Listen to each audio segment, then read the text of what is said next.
আসসালামু আলাইকুম। সবাইকে স্বাগতম জানিয়ে শুরু করছি আজকের নতুন পর্ব। আজকে আমি তৈরি করছি 1.5 পাউন্ডের ভ্যানিলা কেক।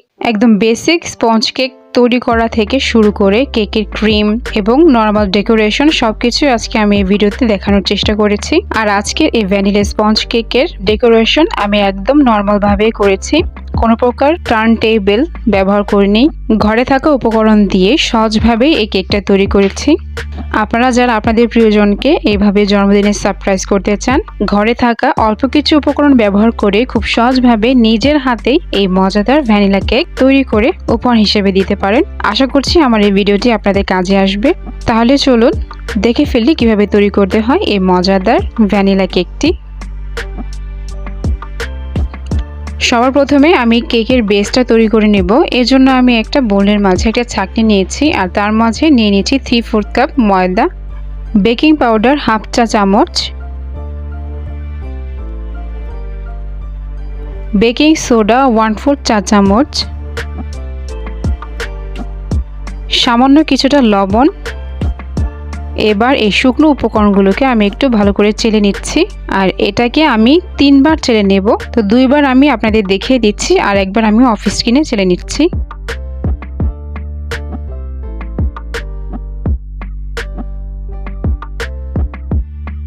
এবার আমি সবকিছুকে একসাথে খুব ভালো করে মিশিয়ে দিচ্ছি। তো আজকে আমি যেহেতু 1.5 পাউন্ডের কেক তৈরি করব, এই জন্য আমি 3টা ডিম ব্যবহার করছি। সবার প্রথমে আমি ডিম থেকে কুসুমটা আলাদা করে নেব আর ডিমের সাদা অংশ থেকে আমি ফোম তৈরি করে নেব।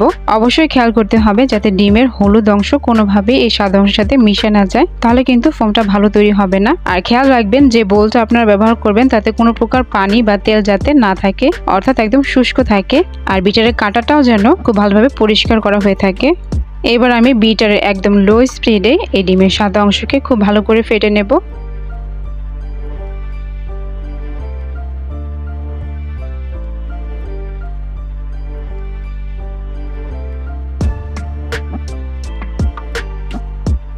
যখন দেখতে পারবেন উপরে একটু ফমি ফমি ভাব চলে এসেছে, তখন আমরা এর মাঝে চিনি ব্যবহার করব। তো এখানে আমি 3/4 কাপ পরিমাণ চিনি ব্যবহার করছি, তবে চিনিটাকে আমি অল্প অল্প করে দিয়ে তারপর ব্যবহার করছি। এতে করে কেকের ফোমটা খুব ভালো করেই তৈরি হবে। আপনারা দেখতে পাচ্ছেন অল্প অল্প চিনি দিয়ে আমি খুব ভালো করে বিট করে নিচ্ছি।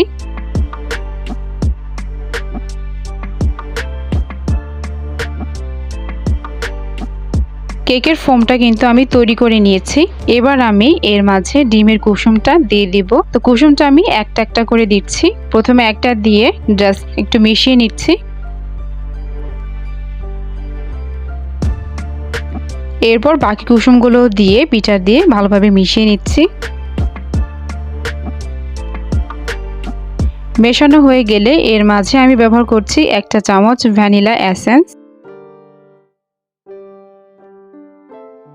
আবারও একটু মিশিয়ে নিচ্ছি।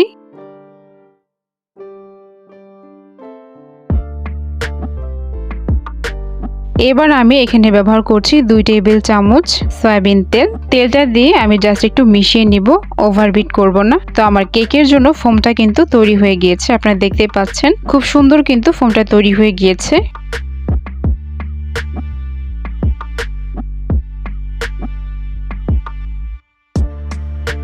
এবার আমি যে শুকনো উপকরণগুলো ছেড়ে রেখেছিলাম সেটা অল্প অল্প করে দিব আর আলতো হাতে এভাবে মিশিয়ে দিব। আপনারা দেখতেই বুঝতে পারছেন আমি কতটা ধীরে ধীরে এই মিশ্রণটাকে মিশিয়ে নিচ্ছি। এভাবেই মিশাতে হবে, কারণ ডিমের ফোমটা যদি নষ্ট হয়ে যায় তাহলে কিন্তু স্পঞ্জ কেকটা ভালো হবে না। এভাবে ঘুরিয়ে ঘুরিয়ে মিশিয়ে নিচ্ছি শুকনো উপকরণগুলোকে। এভাবে আমি বারে বারে দিয়ে শুকনো উপকরণগুলোকে খুব ভালো করে এই ডিমের ফোমের সাথে মিশিয়ে নিচ্ছি। আর শুকনো উপকরণের সাথে আমি এখানে ব্যবহার করছি 3 টেবিল চামচ গরুর দুধ। এতে করে কেকটা কিন্তু খেতেও খুব ভালো লাগে আর স্পঞ্জটাও খুব ভালো থাকে। এজন্য আমি প্রত্যেকবার শুকনো উপকরণ দেওয়ার পর 1 টেবিল চামচ করে গরুর দুধ ব্যবহার করেছি। আর দুধটা আমি নর্মাল টেম্পারেচারের ব্যবহার করেছি, অর্থাৎ যখন শুকনো উপকরণগুলো মিশাবেন সাথে 3 টেবিল চামচ গরুর দুধ ব্যবহার করবেন, তবে তা অল্প অল্প করে, অর্থাৎ 1 টেবিল চামচ দিয়ে মিশিয়ে নেওয়ার পর পরবর্তীতে আবার 1 টেবিল চামচ, এভাবে করে 3 টেবিল চামচ গরুর দুধ ব্যবহার করতে হবে।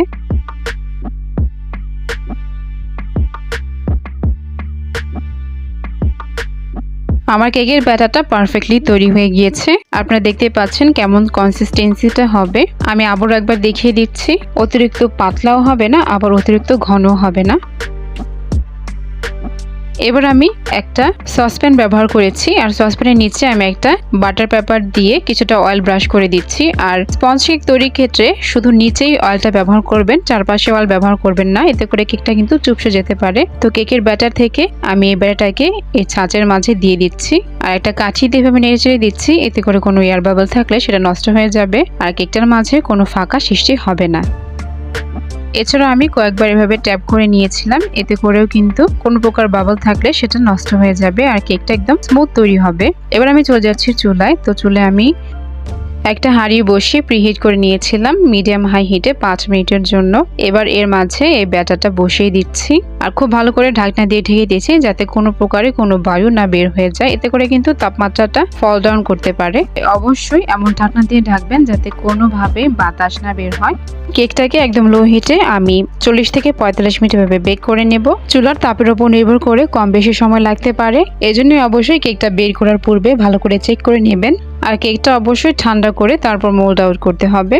এবার আমি চলে যাচ্ছি কেকের ক্রিম তৈরি করার জন্য। কেকের ক্রিম তৈরি করার জন্য এখানে আমি ভিভো হুইপ ক্রিম ব্যবহার করছি। তো সেখান থেকে আমি 1 কাপ আরো 1/4 কাপ পরিমাণ ক্রিম নিয়ে নিচ্ছি। আর এই ক্রিমটা কিন্তু অবশ্যই ঠান্ডা হতে হবে। ভিভো হুইপ ক্রিমের সম্পূর্ণ রেসিপি আমার চ্যানেলে আগে আপলোড করা আছে, আমি এর লিংক ডেসক্রিপশন বক্সে দিয়ে দেব, আপনারা চাইলে দেখে নিতে পারেন।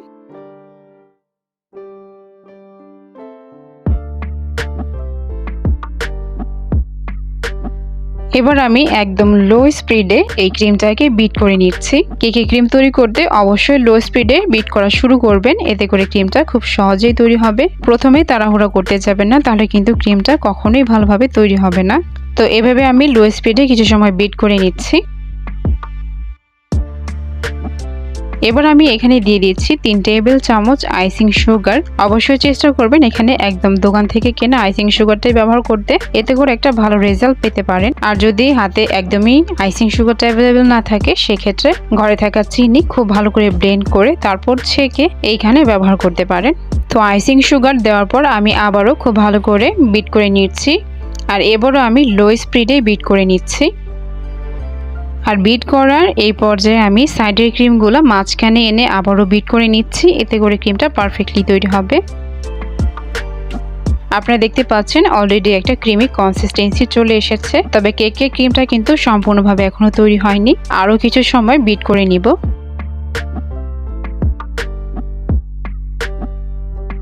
ক্রিমটা একদম পারফেক্টলি তৈরি হয়ে গিয়েছে। আপনারা দেখতে পাচ্ছেন যখন আমি এভাবে ঘুরিয়ে উপরের দিকে উঠাচ্ছি, খুব সুন্দর একটা কনসিস্টেন্সি দেখতে পাচ্ছেন, নিচের দিকে কিন্তু পড়ে যাচ্ছে না। ক্রিমটা একদম পারফেক্টলি তৈরি হয়ে গিয়েছে। এছাড়াও ক্রিমটা পারফেক্টলি তৈরি হয়েছে কিনা তা বোঝার আরেকটা উপায় হচ্ছে, যখন ক্রিমটাকে এভাবে সমান করবেন দেখবেন কোনো প্রকারে কোনো ফাঁকা সৃষ্টি হচ্ছে না, একদম সমান তৈরি হচ্ছে। 45 মিনিট পর আমি কেকটাকে চেক করে তারপর বের করে নিয়েছিলাম। কেকটা আমার পারফেক্টলি তৈরি হয়ে গিয়েছিল। তো কেকটাকে আমি ঠান্ডা করার জন্য রেখে দিয়েছিলাম। তো ঠান্ডা করার পর আমি মোল্ড আউট করে নিচ্ছি, আর অবশ্যই ঠান্ডা করার পর মোল্ড আউট করতে হবে, নাহলে কিন্তু কেকটা ভেঙে যেতে পারে। তো আপনারা দেখতেই পাচ্ছেন কেকটা কতটা সুন্দরভাবে তৈরি হয়েছে। তো নিচে থেকে আমি বেকিং পেপারটা সরিয়ে নিচ্ছি।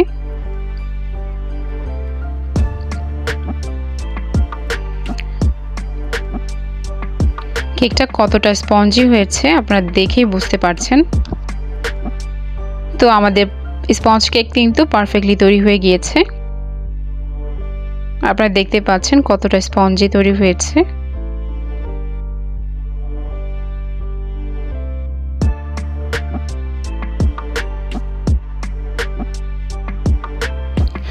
এবার আমি এই কেকটাকে 3 পার্টে কেটে নিচ্ছি, তবে আপনারা চাইলে 4 পার্টেও কাটতে পারেন, যেহেতু কেকের ভলিউমটা অনেক ভালো এসেছে। তবে আমি 3 পার্ট করে কেটে নিচ্ছি। আর আপনারা দেখতে পাচ্ছেন কিভাবে আমি ঘুরিয়ে ঘুরিয়ে একটা চাকুর সাহায্যে কেটে নিচ্ছি। যাদের কাছে ব্রেড নাইফ না থাকে তারা এইভাবে নর্মাল ছুরি দিয়েও কিন্তু কেকটাকে পার্টে পার্টে কেটে নিতে পারবেন। আপনারা দেখতে পাচ্ছেন ভিতরের কেকটাও কিন্তু কতটা সুন্দর হয়েছে, আর কোনো বড় ফাঁকাও কিন্তু সৃষ্টি হয়নি, একদম পারফেক্ট তৈরি হয়েছে। এখন আমরা চলে যাব কেকটাকে ডেকোরেশন করার জন্য। তো সবার প্রথমে আমি নিচে একটা প্লেট নিয়ে নিয়েছি। এই প্লেটটাকে আমি ঘুরিয়ে ঘুরিয়ে তারপর ডেকোরেশন করব। তো সবার প্রথমে একটা কেক বোর্ড নিয়ে নিয়েছি, এর উপর কিছুটা ক্রিম দিয়ে তার উপরে কেকের প্রথম পার্টটা দিয়ে দিচ্ছি। এবার আমি দিয়ে দিচ্ছি সুগার সিরাপ। আমি হাফ কাপ পানির সাথে 3 টেবিল চামচ চিনি মিশিয়ে এই সুগার সিরাপটা তৈরি করেছিলাম। কেকের এই অংশে খুব ভালো করে আমি সিরাপটা লাগিয়ে নিচ্ছি।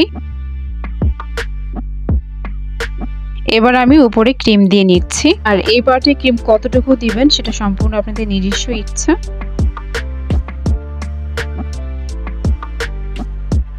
তো এবার আমি কেকের দ্বিতীয় পার্টটা এর উপরে বসিয়ে দিচ্ছি আর উপরে দিয়ে দিচ্ছি সুগার সিরাপ।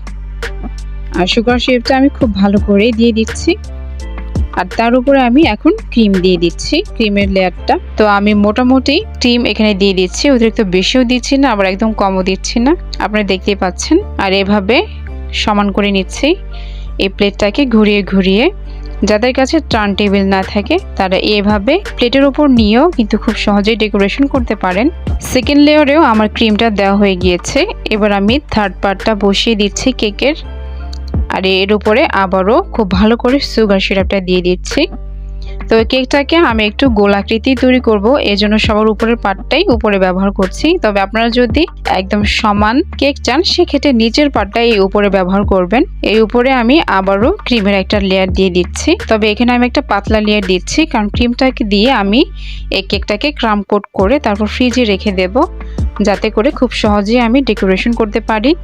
আর অবশ্যই এভাবে ক্রিম দিয়ে তারপর 10 থেকে 15 মিনিটের জন্য ফ্রিজে রেখে দিলে খুব সহজেই এই ক্রিমটা কেকের সাথে বসে যাবে, আর আপনাদের পরবর্তীতে ডিজাইন করতে কোনো প্রকার সমস্যা হবে না। অর্থাৎ অনেকের ক্ষেত্রে কিন্তু এই কেকের গুঁড়া গুঁড়া অংশ উপরে উঠে যায়, এজন্য ক্রাম কোট করে ফ্রিজে রেখে দিলে কেকের গুঁড়া গুঁড়া কখনোই উপরের দিকে ভেসে উঠবে না। তো এভাবে আমি ক্রাম কোট করে ফ্রিজে রেখে দিচ্ছি 10 মিনিটের জন্য। কেকটা আমি ফ্রিজ থেকে বের করে নিয়েছি, আর কেকটা খুব সুন্দরভাবে ক্রাম কোট হয়ে গিয়েছে। এবার আমি আরও কিছুটা ক্রিম এর উপরে লাগিয়ে নিয়েছি আর কেকটাকে কিছুটা সমান করে নিচ্ছি। আর এর জন্য আমি এখানে একটা স্কেল ব্যবহার করছি। আপনাদের কাছে যদি প্যালেট নাইফ না থাকে সেক্ষেত্রে এরকম স্কেল ব্যবহার করেও কিন্তু কেকটাকে খুব সুন্দরভাবে সমান করে নিতে পারেন। তো যেখানে একটু গর্ত গর্ত রয়েছে আমি ক্রিম নিয়ে এভাবে সমান করে দিচ্ছি, আর যে জায়গাটা একটু বেশি ক্রিম রয়েছে সেই জায়গা থেকে ক্রিমটা এভাবে ক্লিন করে দিচ্ছি। তো আমি কেকটাকে অত বেশি স্মুথ করে ফিনিশিং দিচ্ছি না, এর কারণ হচ্ছে আমি এর ওপরে সম্পূর্ণভাবে ফুল দিয়ে তারপর ডেকোরেশন করব, এর জন্য এই স্মুদিংটা কিন্তু দেখা যাবে না। তো ওপরে কিছুটা কালার পড়ে গিয়েছিল, এজন্য আমি আবারও কালার দিয়ে সমান করে দিয়েছিলাম। এবার আমি এই কেকটাকে ডেকোরেশন করার জন্য দুইটা কালার ব্যবহার করছি, একটা হচ্ছে রেড কালার আর একটা হচ্ছে ইয়েলো। আর এখানে আমি ফুড কালার ব্যবহার করেছি, আপনারাও চেষ্টা করবেন ভালো মানের ফুড কালার ব্যবহার করতে। আর কেকের ক্রিমের সাথে কালারটা মেশানোর পর 10 থেকে 15 মিনিট ফ্রিজে রেখে দেবেন, এতে করে কিন্তু ক্রিমটা খুব ভালো করে সেট হবে আর গলেও যাবে না। সবার প্রথমেই আমি একটা পাইপিং ব্যাগে এই রেড কালারটা নিয়ে একটা নজেল সেট করেছি, আর একটা নজেল দিয়ে আমি সম্পূর্ণ ডেকোরেশনটা আজকে করব। তো সবার প্রথমে আমি এর বর্ডারটা দিয়ে দিচ্ছি আর ছোট ছোট ফ্লাওয়ার দিয়ে দিচ্ছি। আপনারা দেখতেই পাচ্ছেন আমি কিভাবে এই বর্ডারটা করেছি, একদম ইজিভাবে জাস্ট একটা প্রেস করে এই ছোট ছোট ফুল বর্ডারে দিয়ে দিয়েছি। একইভাবে উপরে আমি এই ছোট ছোট ফুলগুলো দিয়ে দিচ্ছি। যারা একদমই ডেকোরেশন পারেন না আমার মতো, তারা এইভাবে খুব সহজভাবে ডেকোরেশন করতে পারবেন। আমি শুধুমাত্র একটা নজেলই ব্যবহার করে এই ডেকোরেশনটা আজকে কমপ্লিট করেছি। তো আমি একইভাবে আরেকটা পাইপিং ব্যাগে এভাবে ইয়েলো কালার মিক্স করে রেখে দিয়েছিলাম ফ্রিজে 10 মিনিটের জন্য, সেখান থেকে বের করে দিয়ে দিচ্ছি। ছোট ছোট ফ্লাওয়ার দিয়ে দিচ্ছি, এতে করে কিন্তু দেখতে খুবই সুন্দর লাগে। এভাবে আমি আবারও রেড কালার ফ্লাওয়ার উপরে দিয়ে দিচ্ছি। আপনারা এখানে চাইলে লিফও দিতে পারেন, তবে আমার কাছে কিন্তু লিফ নজেল ছিল না, তাই আমি এখানে দিতে পারিনি। তো এইভাবে জাস্ট ফ্লাওয়ার দিয়ে আমি আজকে ডেকোরেশনটা করেছি। আপনারা দেখতে পাচ্ছেন সিম্পল ডেকোরেশন, কিন্তু তবুও কতটা সুন্দর লাগছে। আপনারা যদি চান তাহলে এখানে কিন্তু 3টা অথবা 4টা কালারের ফ্লোর ব্যবহার করতে পারবেন, এতে করেও কিন্তু দেখতে ভালো লাগবে। তো আমার ফুল ডেকোরেশন কিন্তু হয়ে গিয়েছে। এই কেকটা আমি আমার বাচ্চার জন্মদিনের জন্য তৈরি করেছিলাম, আর আমার বাচ্চা এই কেকটাকে খুব পছন্দ করেছিল কারণ সে ফুল খুবই পছন্দ করে। আশা করছি আপনাদেরও খুব ভালো লেগেছে। একদম সিম্পল ভাবে কেকের এই ডেকোরেশন আজকে আমি আপনাদের দেখিয়ে দিয়েছি। তো আশা করছি আপনারা যদি আমার এই ভিডিও ফলো করে কেকটা তৈরি করেন, অবশ্যই একদম পারফেক্ট এই কেকটা তৈরি করতে পারবেন। আমার ভিডিওগুলো যদি ভালো লেগে থাকে তাহলে অবশ্যই সাবস্ক্রাইব করে পাশে থাকবেন, আর পাশে থাকা বেল আইকনটি অন করে দিবেন। এতে করে যখনই কোনো নতুন ভিডিও আমি আপলোড করব আপনাদের কাছে চলে যাবে। আর যারা আমার চ্যানেলটিকে সাবস্ক্রাইব করেছেন তাদেরকে অসংখ্য অসংখ্য ধন্যবাদ। সবাই ভালো থাকবেন, সুস্থ থাকবেন এই কামনায় আজকে এখানেই শেষ করছি। আল্লাহ হাফেজ।